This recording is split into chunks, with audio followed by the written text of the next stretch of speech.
Así lo dice Lamón. Con Federico Lamón. Sonido viral. Así lo dice Lamón. Con Federico Lamón. Muy buenas tardes, amigas, amigos de la audiencia, transmitiendo para ustedes desde la Ciudad de México a través de la señal de Radio Cañón 760. Ojalá nos acompañe. Saludo con mucho afecto al ingeniero, al colega Mejía.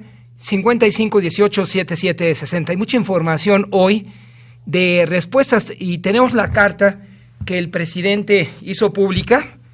La vamos a dar a conocer aquí con el colega Mejía en este mismo día, dirigida a un juez que actuó de manera poco objetiva. Y en el texto que el presidente da a conocer, se lo muestro al colega Mejía y luego lo vamos a leer con ustedes. Va a conocerán, amigas y amigos de la audiencia, qué es lo que está en el vilo, qué es lo que se discute y por qué ese intercambio epistolar, porque se espera una respuesta del juez si tiene en su perspectiva la ética del Poder Judicial, del representante del Poder Judicial. Si eso no ocurre, bueno, pues allá él tendrá la responsabilidad. El presidente López Obrador presentó la carta que le envió al juez Martín Adolfo Santos Pérez, quien le ordenó abstenerse de presentar información relacionada a Xóchitl Gálvez, luego de que diera a conocer los contratos de los últimos 9 años de empresas del aspirante presidencial, y lo acusó de proteger delincuentes como a Joaquín El Chapo Guzmán. Con esa declaración es suficiente para que el Consejo de la Judicatura, en una sesión emergente, destituya y consigne a este juez. El presidente López Obrador lamentó el asesinato de Fernando Villavicencio, candidato presidencial en Ecuador, y pidió esperar la investigación. Este es otro caso. Y pidió esperar la investigación para saber quiénes son los responsables, luego que se asegura que es el cartel de Sinaloa el que está detrás del crimen. Así lo dijo el presidente, una disculpa, pero en Ecuador también fue asesinado el candidato puntero, lo cual deja en el cono sur una situación gravísima de inestabilidad, porque este candidato denunció los vínculos del gobierno de Ecuador con el crimen organizado. Después de enmendar la pifia, escuchamos lo que dijo el presidente esta mañana. Enviar nuestro pésame a los familiares del candidato Villavicencio, también al pueblo de este hermano país de Ecuador, y repito, enviamos un saludo afectuoso. Acerca de las causas, pues no me atrevería a adelantar nada sobre los motivos, porque no hay elementos. No es la primera ocasión, si hacemos un poco de historia de los hechos que ocurren en Ecuador, nación que está en frontera con Colombia. Cuando usted viaja vía terrestre de Ecuador a Colombia, es decir, de Quito a Bogotá, para ser específico, debe transitar una zona que hace algunos años se encontraba bajo control de la guerrilla de las Fuerzas Armadas Revolucionarias de Colombia. Es la zona de control. Y aparentemente las FARC mantenían comunicación hasta su desmantelamiento con el cartel de Sinaloa. Hoy el gobierno federal concretó la compra de Mexicana de Aviación por más de 800 millones de pesos, y en septiembre, es decir, el próximo mes, iniciará la venta de boletos. Arrancará con 10 aviones arrendados Boeing 737-800, los cuales serán entregados entre septiembre y octubre, y ofrecerá servicios a 20 destinos. Esto es importante porque se abre el mercado y las líneas tradicionales pues no podrán hacer ya de las suyas, y sobre todo cuando hay reventa de boletos, que la Profeco lo sanciona, pero no como se debiera. La secretaria de Gobernación habló sobre el particular, Luisa María Alcalde.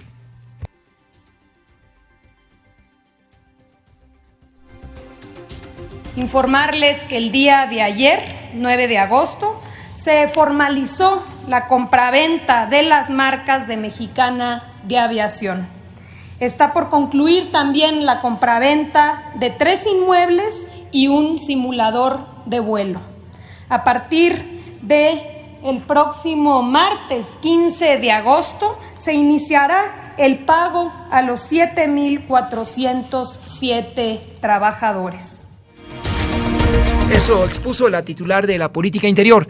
La autopsia del cuerpo de María Fernanda Sánchez Castañeda, la joven mexicana de 24 años desaparecida en Berlín y encontrada sin vida el sábado, enfrentará un proceso de análisis que se extenderá durante 8 semanas, de acuerdo con el diario español El País.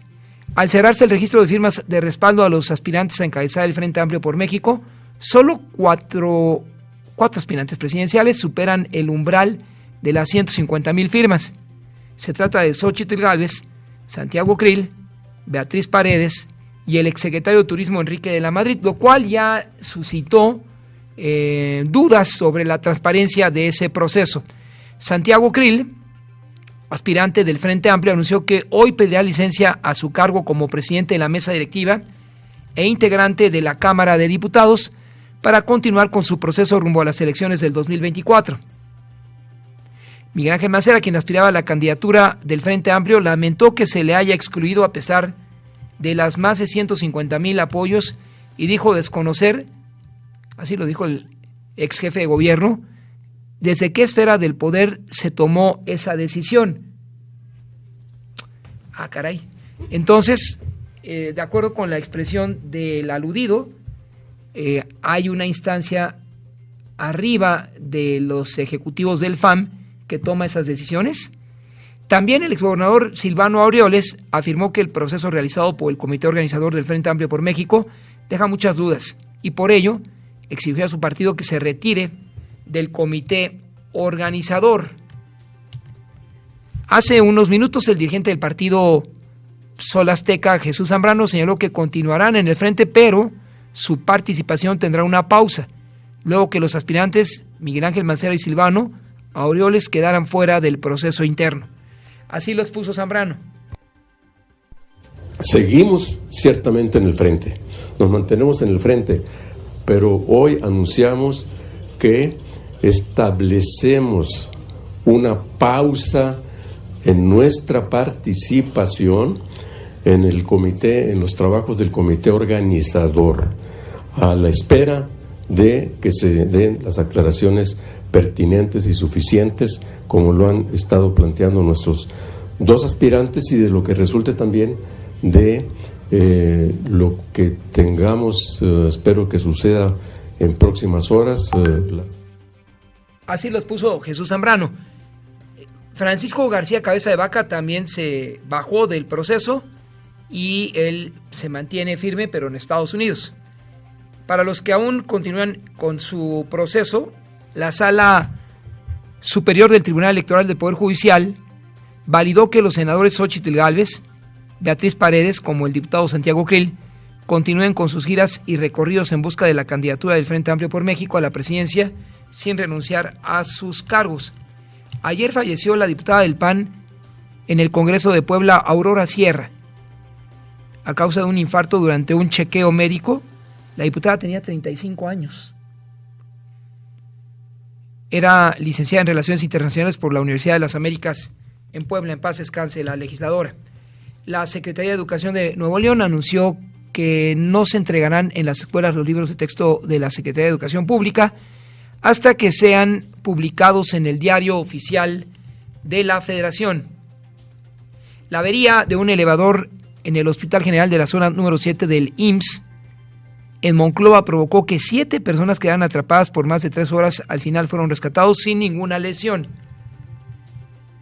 Luego de 6 meses en los que se suspendió el cambio de afores ante la volatilidad de mercados financieros, la Comisión Nacional del Sistema de Ahorro para el Retiro informó que ya se liquidaron todas las solicitudes de trabajadores que pidieron un cambio de administradores. La segunda persona detenida por la Fiscalía de Jalisco implicada en la desaparición de los 8 trabajadores de un call center en mayo fue liberada al no encontrar elementos suficientes para vincularla. Durante el primer semestre de 2023, México recibió 29.041 millones de dólares de inversión extranjera directa. Así lo da a conocer la Secretaría de Economía. Este monto es 6% mayor a los 27.512 millones alcanzados durante los primeros 6 meses del 2022. En el clima, el Servicio Meteorológico pronostica que este jueves por la mañana habrá cielo medio nublado, ambiente fresco, siendo frío en zonas montañosas del Estado de México.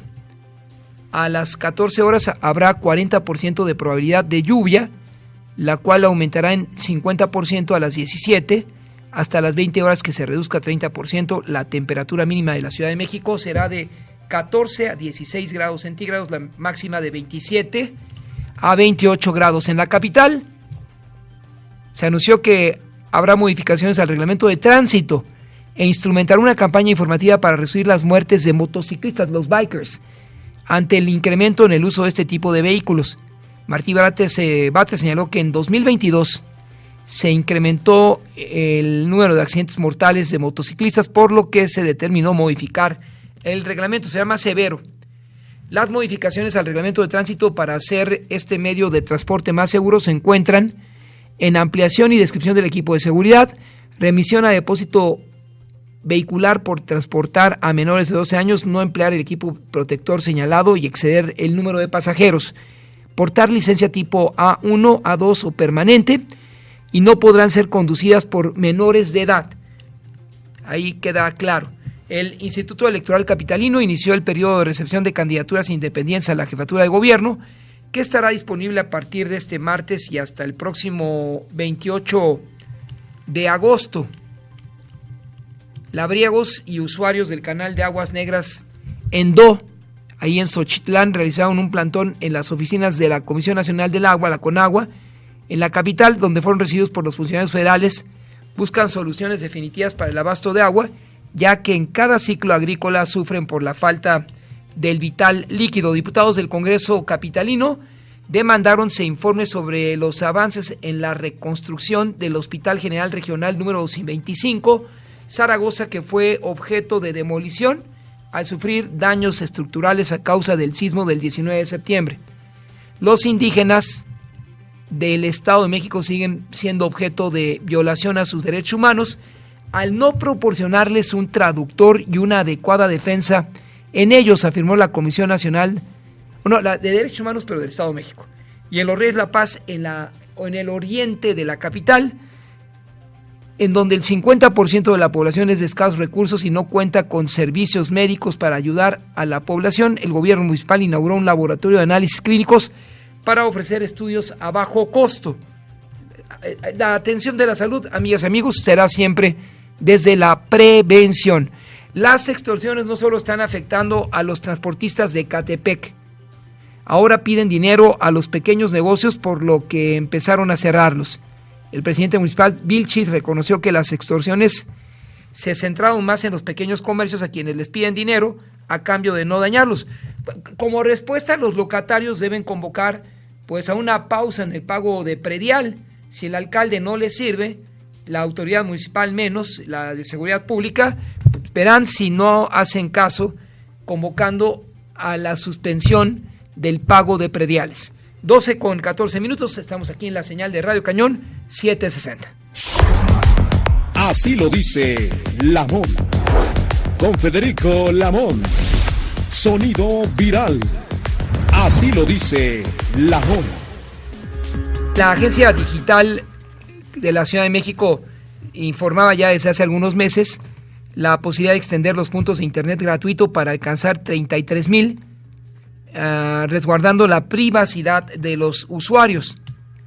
La ciudad desde ese entonces, 3 meses, hace 90 días, pretendía convertirse en la ciudad más conectada o la capital más conectada del mundo con el programa Ciudad de México Internet para Todos. La capital cuenta hasta el momento con 24,952 puntos del Wi-Fi. Vamos a platicar sobre este tema, audiencia, con la maestra Brenda Lidia Escobar Méndez, directora ejecutiva de Política, Conectividad e Infraestructura de Telecomunicaciones, a quien agradezco tome la llamada para Radio Cañón. Gracias por aceptar esta entrevista, maestra, y buenas tardes para usted.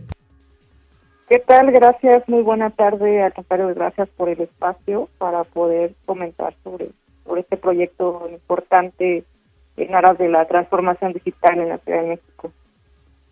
A partir de este anuncio, maestra, la Ciudad de México, la CDMX, podrá competir con Moscú, Seúl, entre otras capitales del mundo que tienen abiertos miles de puntos de internet gratuito. Así es, correcto. De hecho, estamos por encima de algunas ciudades del mundo en una comparativa internacional en donde se revisaron proyectos similares en donde se ofrece internet público gratuito a cargo de gobierno. Esto nos llevó justamente a finales de 2021 a ser reconocida como la ciudad con más puntos de internet gratuitos y abierto a la ciudadanía.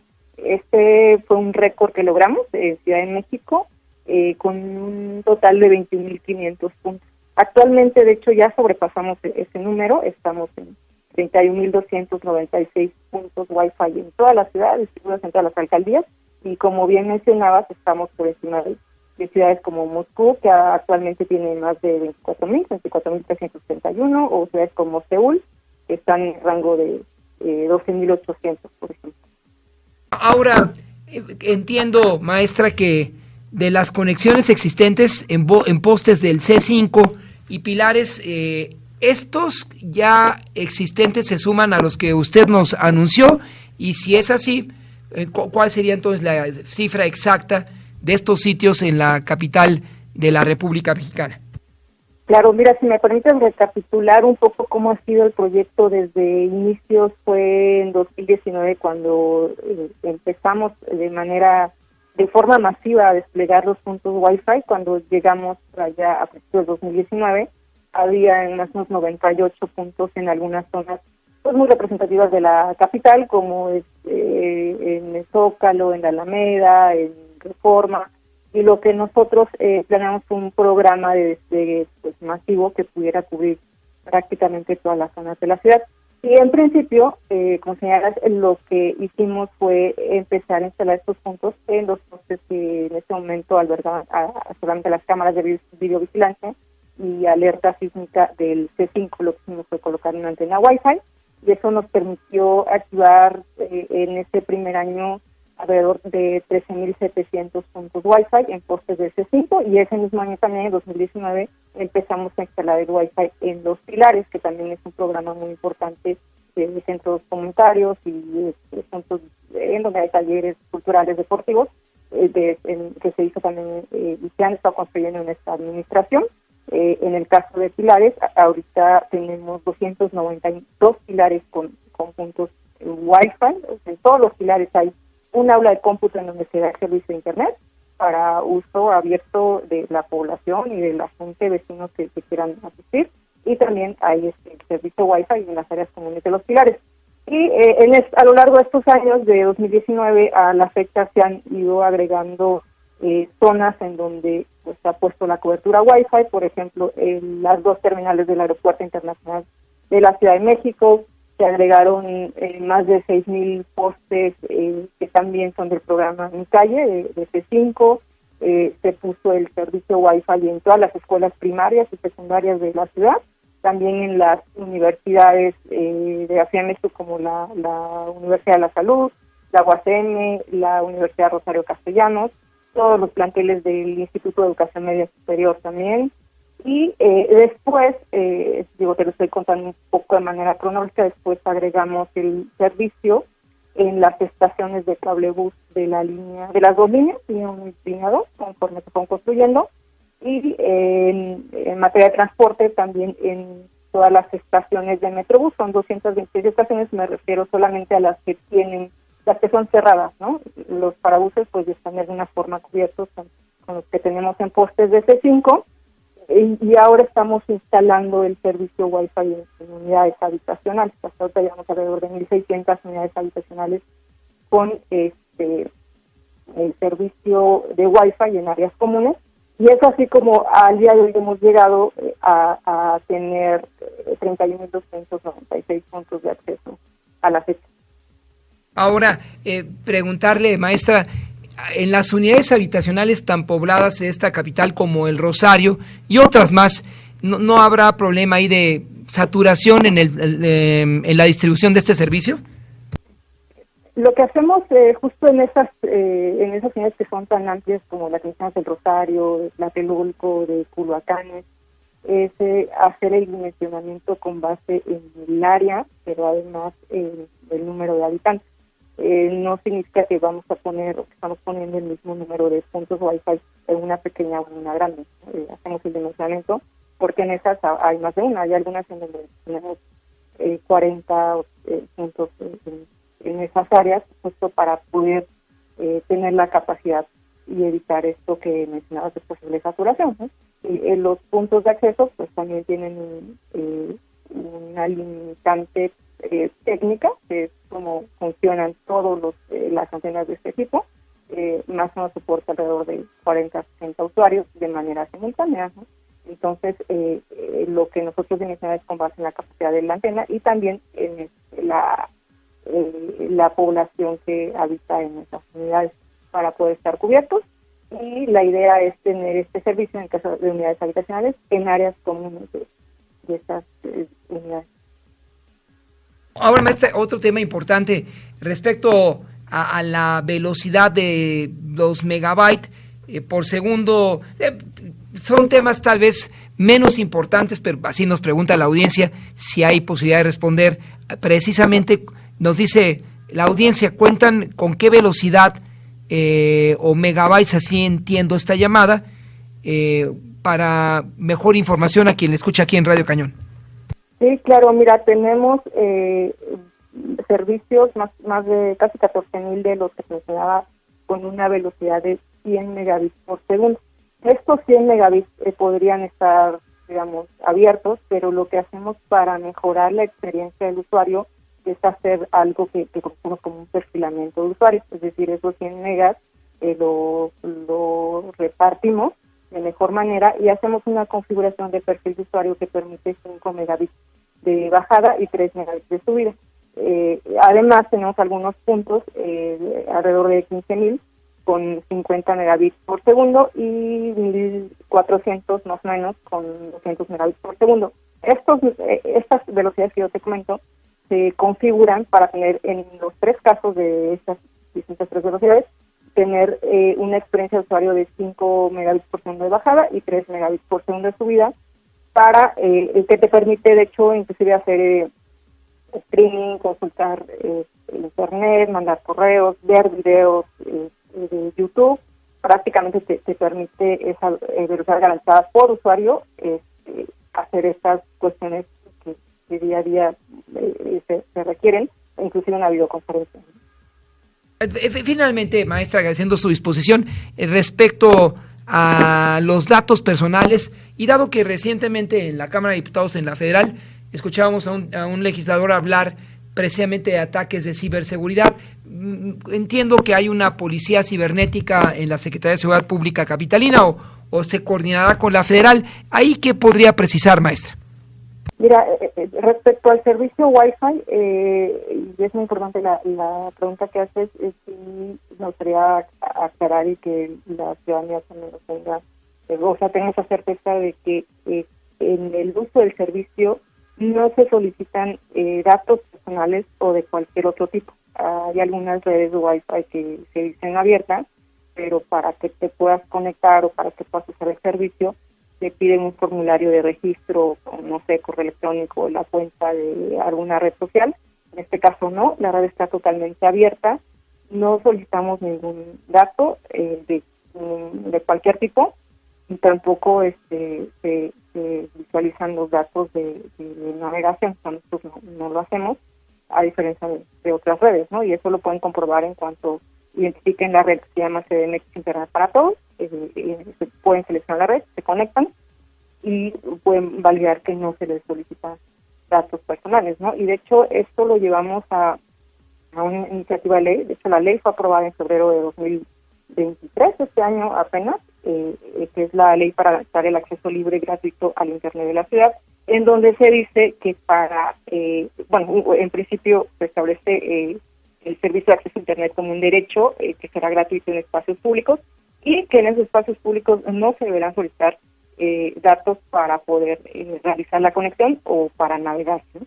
Entonces creo que esto es muy importante y para asegurarlo lo llevamos a nivel de esta ley, y que en conjunto con la reforma constitucional que se aprobó y se publicó, de hecho se publicó apenas el martes pasado, pues la hacen una normativa única en el mundo respecto al acceso a Internet, porque además de establecer el Internet como un derecho, establece que el Estado pues tendrá la obligación de garantizarlo, por ejemplo, mediante el despliegue de infraestructura. Nada más, y agradeciendo su disposición, ingeniero, entiendo que es usted ingeniero en electrónica y pues eso ofrece mayor seguridad a la audiencia a la que ha respondido usted a estos temas, y le agradezco que tome y considere a Radio Cañón en su tiempo y espacio, maestra. Al contrario, muchas gracias a ustedes. Sí, en efecto, ese es mi perfil, y es un trabajo totalmente desde un perfil y con un equipo técnico que hemos hecho desde aquí de la agencia, y por supuesto con el apoyo e impulso de la Jefatura de Gobierno. Gracias por su tiempo, ingeniero. Buenas tardes para usted. Gracias a ustedes. Buena tarde. 12:29. Entonces ahí están los una ciudad que se está innovando en materia de Internet. Hace algunos años, viajando por el mundo, me platicaba un familiar, oiga, es que en Taipei, en Taiwán, en la isla que forma parte de la República Popular de China, usted va en el metro, va en un transporte público y todos están conectados. Uno pensaba en ese 2014-15, y cuando la Ciudad de México. Estas son noticias importantes que contribuyen a la educación, a la salud, particularmente ante la emergencia de nuevas pandemias que allá vienen. 12:30. Así lo dice Lamón. Con Federico Lamón. Sonido viral. Así lo dice Lamón. Son exactamente las 12:32. En otros temas que son graves, espera Radio Cañón hacernos más sensibles a su servidor y a todos. Dado que en la Agenda 2024 debe garantizar la protección de niñas y mujeres, estamos enlazados con la representante ante el Congreso Federal, Eufrosina Cruz, por el PRI. Naciones Unidas afirma que México da el 70%, o se registra en México el 70% del consumo de la industria de la pornografía infantil, en la cual se ven involucrados niñas y niños, y amparados bajo el uso de costumbres, esto en los pueblos originarios.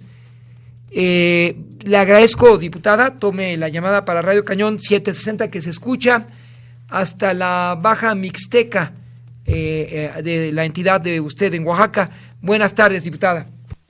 Al contrario, muchas gracias, don Federico, como siempre, por permitirme hablar de estos temas que de repente nadie visibiliza, nadie lo pone en la mesa de la discusión.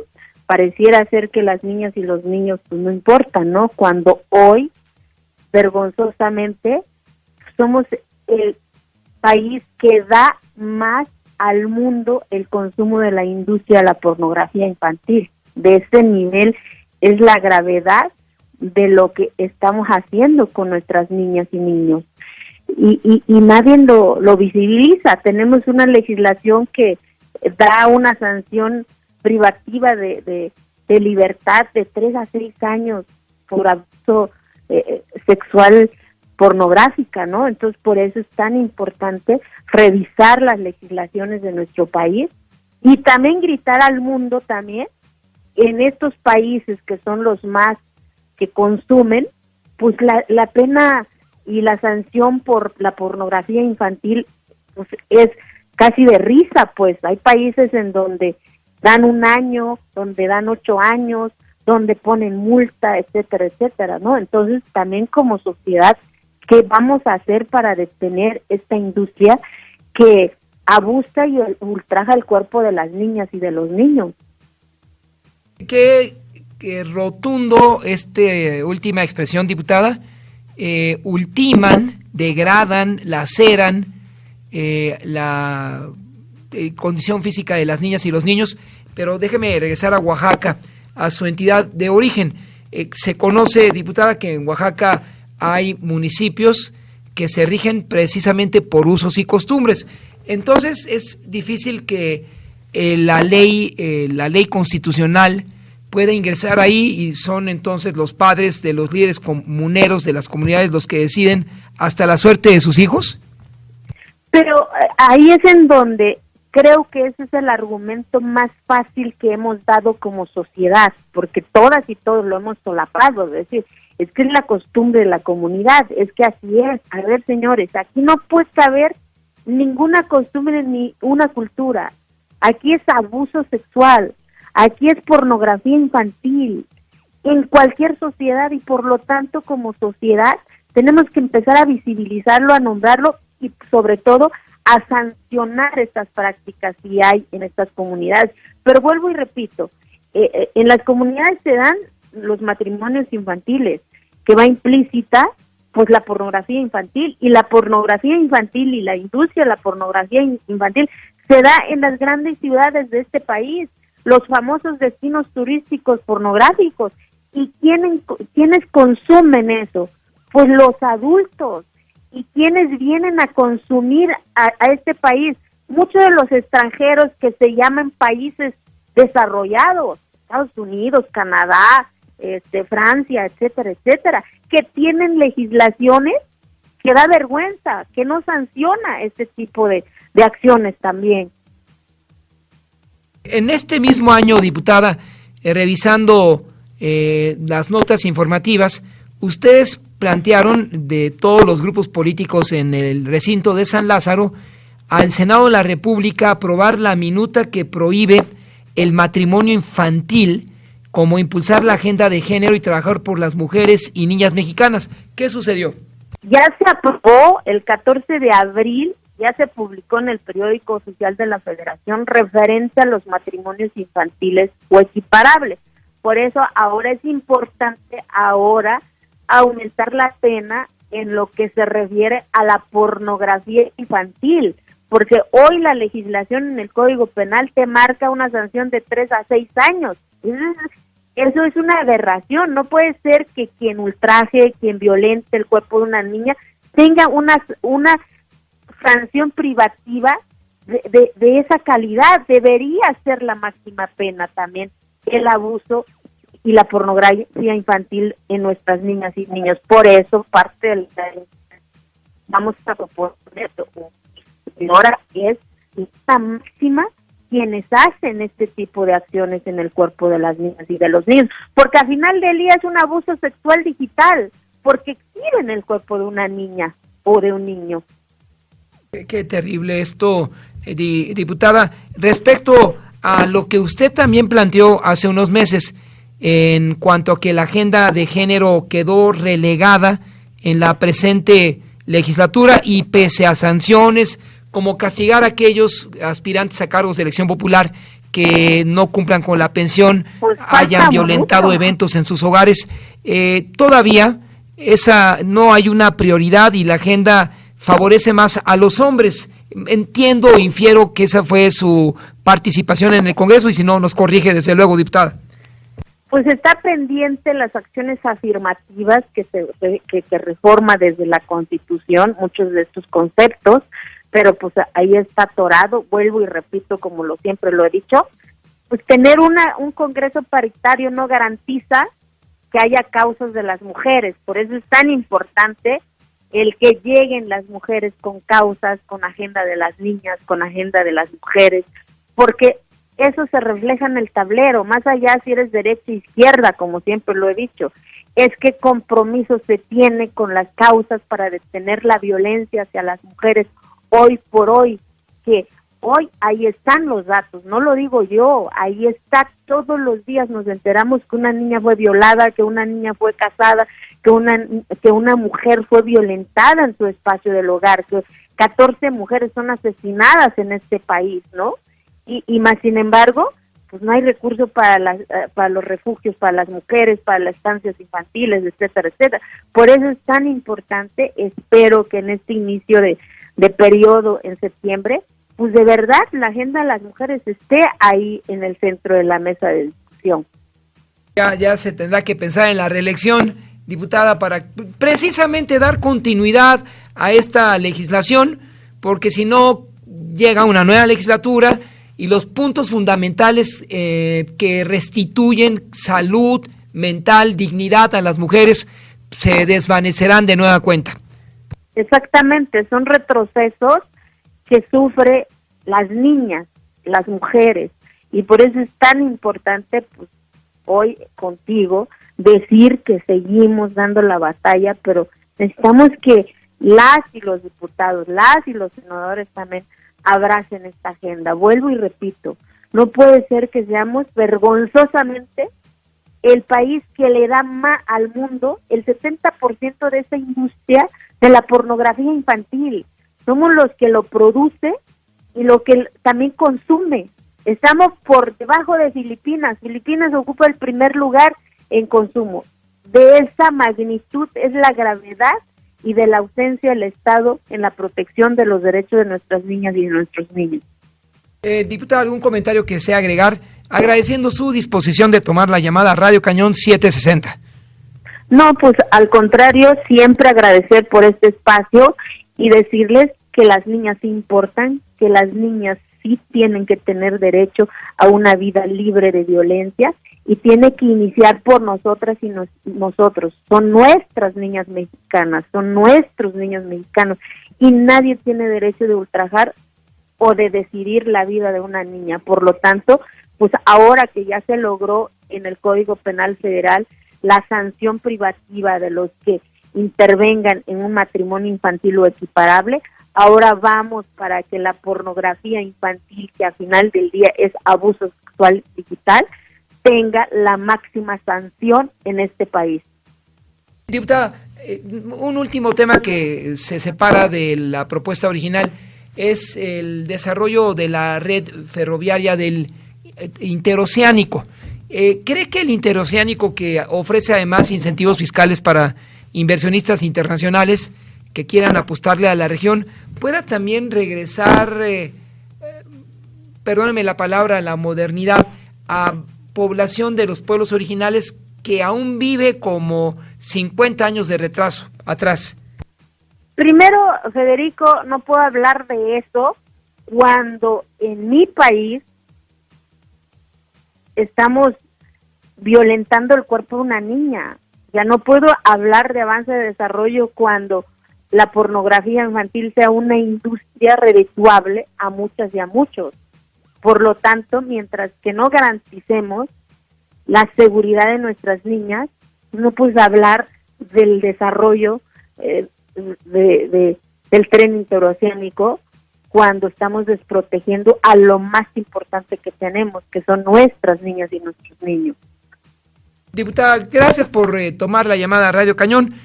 Créame que este espacio se compromete con usted para llegar a donde se deba y llamando la atención de manera de buena fe a los representantes populares como usted para que en el próximo periodo ordinario se puedan cubrir ese vacío en la ley.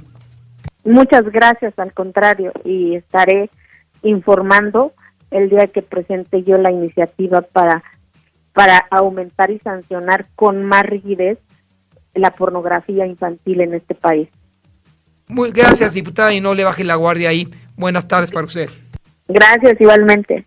12:44, 6 o 7 años de prisión como tope a quien comete esta barbaridad, pues deja mucho que desear. 12:45. Así lo dice Lamón. Con Federico Lamón. Sonido viral. Así lo dice Lamón.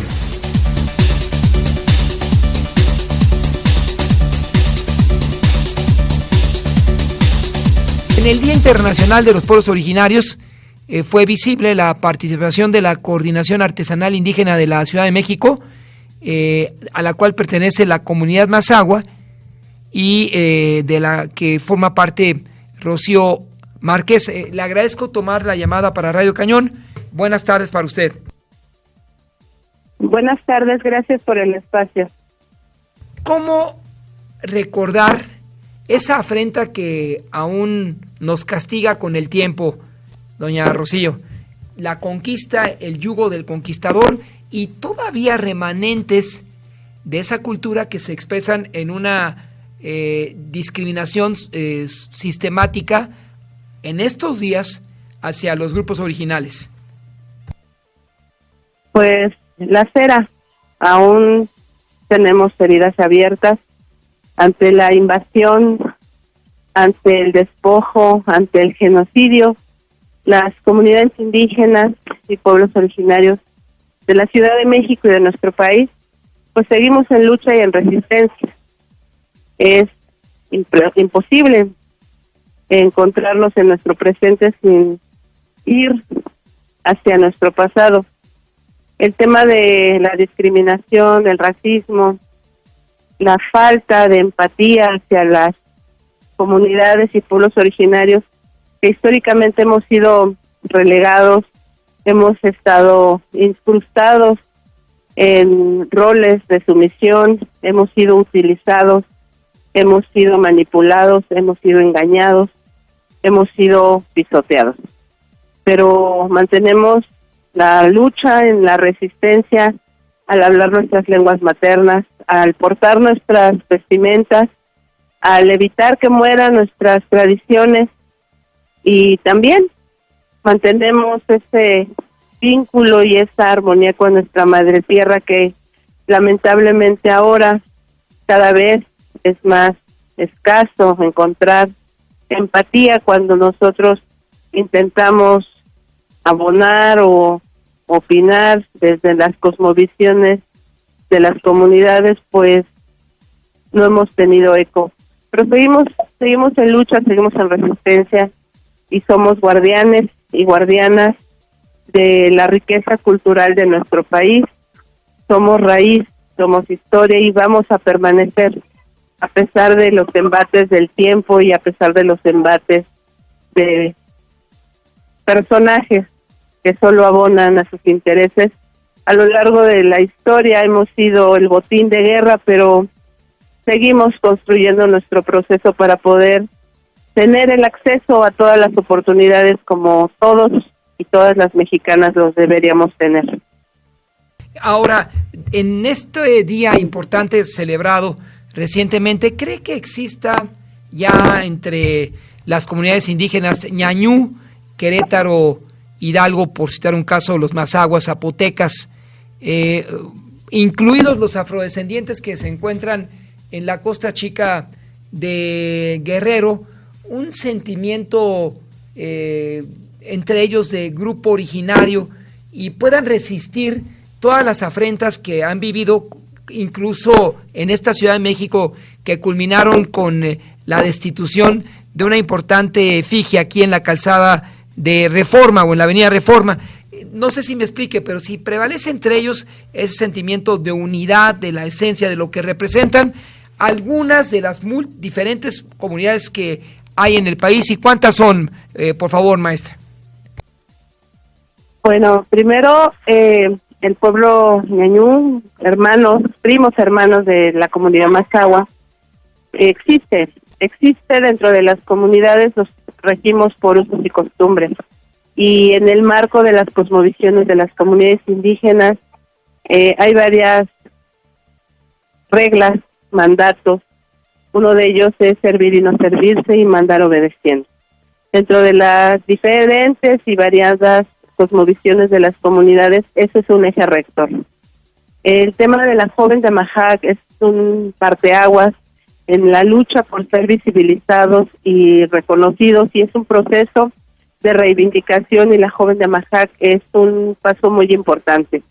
Recordemos que Avenida Paseo de la Reforma es la avenida que cuenta nuestra historia, y a excepción de la Diana y el Ángel de la Independencia, no existía una mujer que visibilizara a las comunidades y a las mujeres indígenas. El día de hoy existe y está. Se hizo también el Paseo de las Heroínas, pero en ese espacio tampoco estaba visibilizada de manera puntual una mujer indígena. para nosotros es importante que en el espacio que ocupó un genocida como Cristóbal Colón, en su perímetro se hierga victoriosa una mujer gobernante, una mujer guerrera, una mujer de verdad, no una deidad, no algo idealizado, no algo artístico, una mujer como lo somos todas las mujeres indígenas de carne y hueso. Y en el sentido de la hermandad y la unidad, por eso hemos resistido, porque estamos hermanados, por eso hemos logrado más de 500 años de resistencia, porque dentro de los diferentes formas de organización de las comunidades, el respeto nos mantiene unidos y formamos parte de un proceso de restitución dentro de la diversidad cultural, histórica y tradicional de nuestro país. Entonces sí, somos diversos, pero somos fraternos, somos unidos. ¿Considera usted, maestra, que el mestizo, que nace de la mezcla del indio y del español, cuente ya con una identidad que deje atrás esa misma condición? Con mucho respeto, yo pienso que todas las personas e individuos somos diversos. Todos y todas tenemos diferentes facetas, diferentes intereses. Somos un todo construido de diferentes esencias. Un ejemplo, una persona, como es una persona de su nivel, tiene intereses literarios, artísticos, pero también es padre, pero también es hermano, pero también es compañero. Y parte de la diversidad que lo complementa a usted, probablemente también exista un amor y un arraigo a sus raíces. Entonces, quien quiera se siente identificado y abrace su raíz indígena, siendo mestizo, porque la verdad, las comunidades indígenas hemos pasado por un proceso abrumador. Son muy pocas las personas que pueden decirse 100% raíz indígena. Pero es una condición de autoascribirse y autopercibirse, reconocer, encontrar y abrazar sus raíces. Es solamente preguntarle al abuelo, a la abuela, de dónde son, de dónde es mamá, de dónde es papá. Y ahí está nuestra raíz, que es lo que nos hace fuertes como país, como sociedad. Entre otras cosas. Maestra, ¿algún comentario que sea agregar? Agradeciendo su intervención aquí en la señal de Radio Cañón 760 del Cuadrante. Muchas gracias por el espacio. Es importante que no la voz de una servidora, sino la voz colectiva de todos los pueblos y comunidades indígenas podamos obtener un espacio para nuevamente levantar la voz y decirles que estamos aquí, que hemos formado parte de la construcción de nuestra sociedad y los abrazamos, los hermanamos y invitamos a reencontrarse con sus raíces. Muchas gracias. Conmemoramos el 9 de agosto con lucha y resistencia y así seguirá. Gracias. A usted, maestra, buenas tardes. Son las 12:55 y hay una historia importante de cuando Fray Bartolomé llegó a Gorée, una isla del África, y ahí se consideró el mestizaje como una herencia maldita, lo cito textualmente, y que en la historia se continúa evaluando para ofrecerle algo de contundencia o simplemente la nada. Pero fueron en los siglos anteriores, lo que ahora trae de nueva cuenta es el debate sobre el mestizo y el representante de los pueblos originarios. ¿Con quién se identifica usted más? ¿Con ese mestizo o con un luchador social, representante auténtico de los pueblos originales, como sucede en el municipio favorito de su servidor, Cherán, Michoacán? Fue hace 48 horas un día o la ocasión importante para proponer que Cherán se multiplique en todo el país. En Cherán lograron expulsar al crimen organizado. Se los he platicado diferentes ocasiones y nunca más volvió a entrar el crimen organizado en Cherán, Michoacán, que se ubica en la región oriente del estado, si no nos equivocamos, pero ahí la población se levantó en contra del crimen organizado, los expulsaron y adiós. Y como ocurre en Cherán, también sucede en 8 municipios de Tamaulipas, donde otro grupo cuasi armado, que se llama la Columna Armada, también logró expulsar a los Zetas en los años más críticos. Si usted va a la zona de influencia de la Columna Armada, que se ubica a hora y media de Ciudad Victoria, se encontrará con estos hechos que le comento. Llegaban a la plaza pública del municipio central donde se ubica la Columna Armada, y si el sicario veía a una joven, pues simplemente mandaba a sus gatilleros, se la levantaban y jamás la volvían a ver sus familiares. El comerciante, el carnicero, le llegaban, imponían el derecho de piso, y si no le daba, a la semana regresaban a quemar su local, e incluso que no solamente los locales, sino a los familiares del locatario que no aceptó entrar en connivencia con el crimen organizado. En fin, es el México que se ve en diferentes puntos de la República. En Michoacán, cerca del Bajío, está Cherán, y en Tamaulipas, en la franja norte, hacia la frontera con Estados Unidos, se encuentra la Columna Armada. Gracias, Dino, por todo tu apoyo. Gracias al colega Mejía, transmitiendo para ustedes en la señal de Radio Cañón 760 del cuadrante. Buenas tardes, sigan aquí en este espacio incluyente.